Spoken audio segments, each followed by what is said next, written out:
Hey, welcome back. We're talking about things at Christmas that you may not have known about. Like, for instance, you know that song "Joy to the World" I was singing just a minute ago?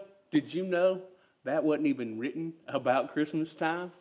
No, in fact, it was Isaac Watts, the great hymn writer, and he was writing about the Psalm 98, and he made the song "Joy to the World" about that, but it was so good, talking about how Jesus had come, that they had to make it about Christmas.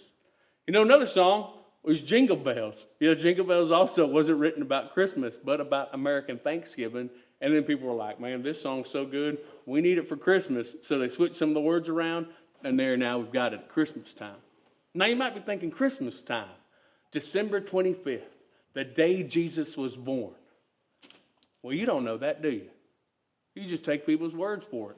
December 25th. Nobody knows when Jesus is born. Now you think, why in the world would we say December 25th if we don't know it's December 25th? Well, let me tell you.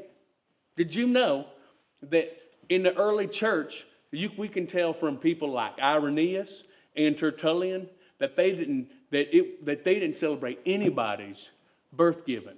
Do you know that? The anniversaries of people's birthdays, that's like a Roman thing. And even old Origen of Alexandria, he said that was a pagan thing. You shouldn't do it. So that's why we don't have any mention of it. And that's why old Matthew and Luke, as they's recording the birth of Jesus, they didn't even mention what time of year it was because it wasn't important to them like that. It wasn't until 336 that we actually have a date of when people think Jesus might have been born. That's when 336 was, that's when they said December 25th. And then they said, and then in 350, we had a Pope Julius the First who said, it's December 25th, let's make this a holiday. And then even further after that, in like the 529, the Emperor Justinian made it a civic holiday. So there we go, we've got it as this holiday here in December 25th. And people make a big deal and they think, well, we don't know when Jesus is born. And in those days, they were already having celebrations. Like, there's this, that coincided with the winter solstice. I don't even know what a solstice is. But I do know that what they was doing is they was making it like, they was saying that the moon was dying, or the sun is dying away, and then he's coming back. And so they had this festival of the sun, And so they're like, let's worship the sun. But we don't worship the sun. And so Christians is like, man, we don't worship the sun, but we do worship the Son of God. See that?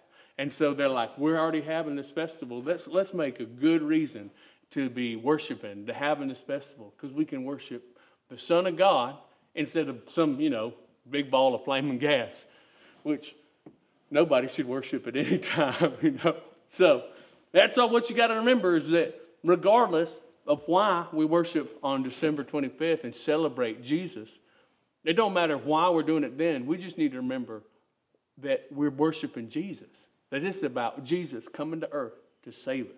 Isn't that awesome? All right, so there's a little something you might not have known about Christmas. So I'm going to wish you Merry Christmas.